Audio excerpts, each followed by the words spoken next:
If you follow us anywhere you get podcasts, don't also forget to actually see the Implicit Bias Radio crew. You can find us on X, on Insta, on Facebook, on YouTube. Like, subscribe, follow. It helps out the show to make sure that we continue your implicit bias. The crew here in the Mr. Lester's TSPL this week, we are discussing the inaugural edition of Implicit Bias Radio. That means that, yes, we are talking about the inauguration of the 47th President of the United States. So in the last segment, discussions with the crew were around kind of what we saw, what our general impressions were of not just the first speech given by Donald J. Trump, but the second speech as well, which was maybe a little more fiery. We talked about him being, and I love the word disciplined that Brian used at the end of that segment, because discipline in front of that crowd was highly evident. Why? Because when he got in front of a different crowd, he gave him a very different message. The discipline of the first one was very straightforward, very matter of fact. The second one was a little more fiery, a little more reminiscent of, as you said, Brian, his campaign. But it also signifies, this is what I told you I'm going to do. This is what I'm going to attempt to do. And here's why I think he'll actually get it done and why you saw that discipline. You know, we talked about in the first term, maybe he had to be that guy. And Brian, you brought up a great point that most of his appointees, he didn't have them picked out. Whereas this time, I mean, we're hours after, and we're talking, some reports would say that he was going to sign as many as 200 executive orders on day one, that his candidates were already rolling through the confirmation process, and he had backup after backup after backup. He's able to do that this time because in the first term, he had to figure something out. And thank you, Joe Biden. And I mean this. Thank you. Because you have shown us, every single person in the government, I say every major player in the federal government who are not loyal to the people of the United States. And you did it by issuing blanket pardons to all of them for things that they have not even been accused of yet. And that's what Trump had to fight. The opposition was so ingrained. I mean, think about it. Obama got into office. He had 8 years and he weeded out something like 80% of the generals in the military to get the generals he wanted. Generals who would not be necessarily adhesive to the Constitution. They would be loyal to Obama. And now what we are seeing is that a lot of that got rooted out. A lot of that has been exposed, even down to, and I loved it, that the director of the TSA within hours of the inauguration had already been fired. They are going through and just heads are on the block. They're making changes, and I think changes needed. So they have a booklet of pink slips, and they're handing them out like hall passes? Is that what's happening? That's what it sounds like. I mean, it sounds like they're getting, turns on the town bicycle. I mean, that's what this looks like because everybody's getting around. And I loved it. What was that for? Oh, you like that metaphor, Ritter? You like that one? Okay, thank you. So this is why I have to now ask the pardons. I mean, literally less than 20 minutes before the inauguration was set to start, the official ceremony was set to start. So I asked this question to Brian while we were waiting before you got here smoking cigars. Sure. Does there need to be one challenge to it? Yes.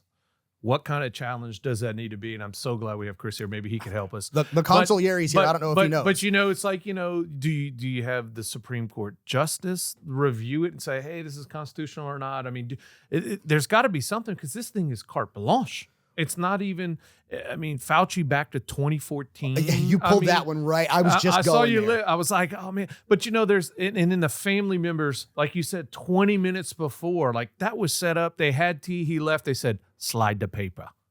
It's ridiculous. Let's go to Consigliere and see what he thinks. I don't even know if you know, because it's constitutional law. I really don't. It's a specialty. I don't have a big issue, a big opinion about that, other than to say that I think it goes back to some rhetoric that President Trump had mentioned during his campaign that I'm going to go after all of these people, and so I think it was something along those lines, and whether or not these people did right things or wrong things, or things okay, that would there's the big question. the things that would be The- pardonable, or whether or not they arose to any kind of crime, quote unquote. So here's the big question I have, and this is the question no one in the media has asked. So I'm gonna ask it. Okay. What if they're fucking guilty? What if they did it?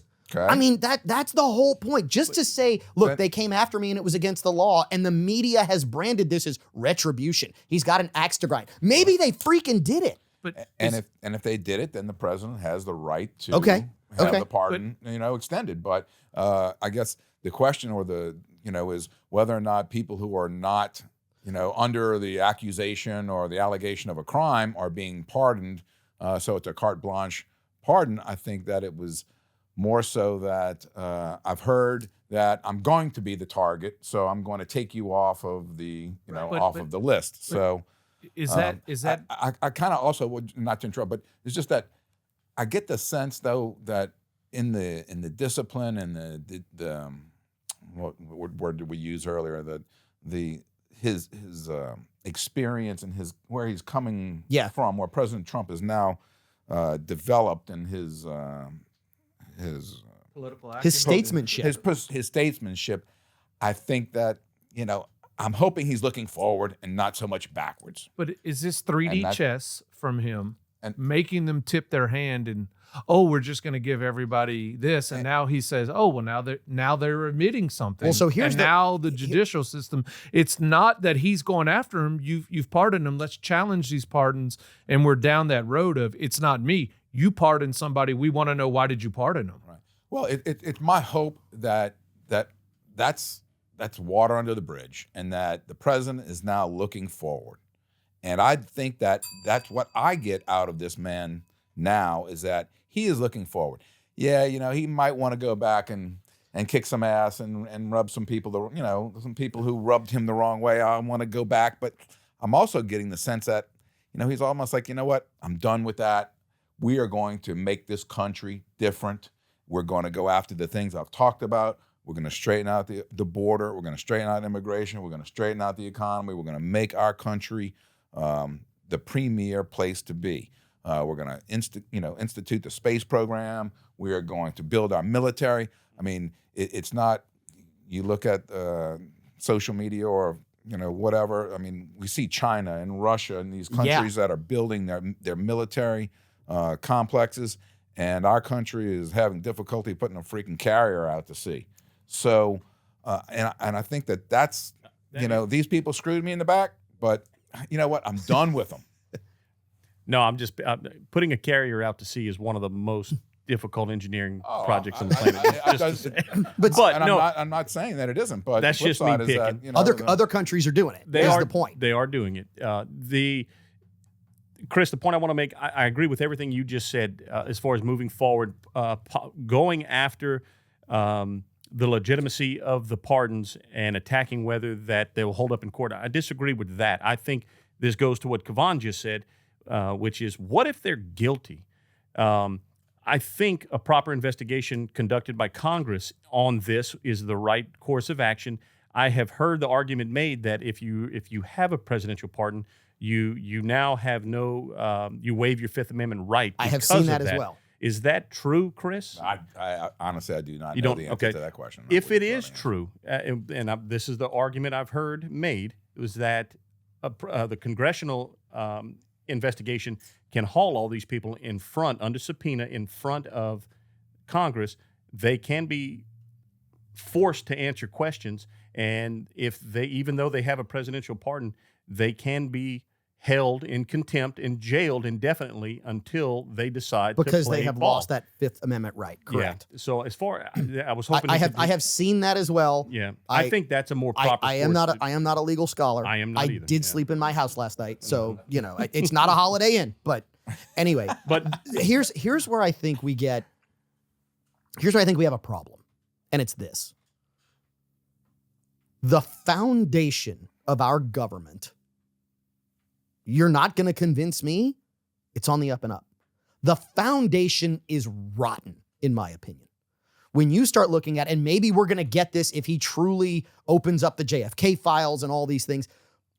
But I mean, Joe Biden pardoned his entire family, his brothers, their wives, all of this. And now you're going, I maybe wonder why. Is it because of that rotten foundation? And if you build a house on a rotten foundation, we know what happens. So I'm with you, Chris. And look, you're not going to get every bad actor. Some of which you have to look at and go, you know what? We're going to let that slide because we have to let that slide.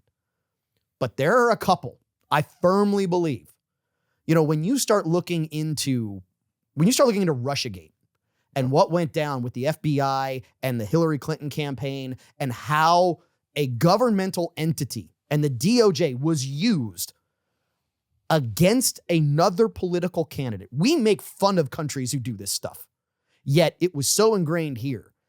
People need to be held accountable. And you're not going to get everybody. There's no way you get everybody because we've got so many laws on the books that we all probably break a law every 5 seconds of every day. But if you get the ones that are the big contributors, those are the ones that can set up the future. Ritter, you got 2 seconds. Do you make an example of somebody? I absolutely believe you have to. I think you don't go after anybody like Chris said, but do you make a couple examples and say, we're rooting out evil. Here's your pink slip you can leave without going to jail. And you're the first one because we got to take a break. We'll be back. Hour 2 is always more fun on this week's episode of Implicit Bias and every other week. Don't miss Implicit Bias Radio.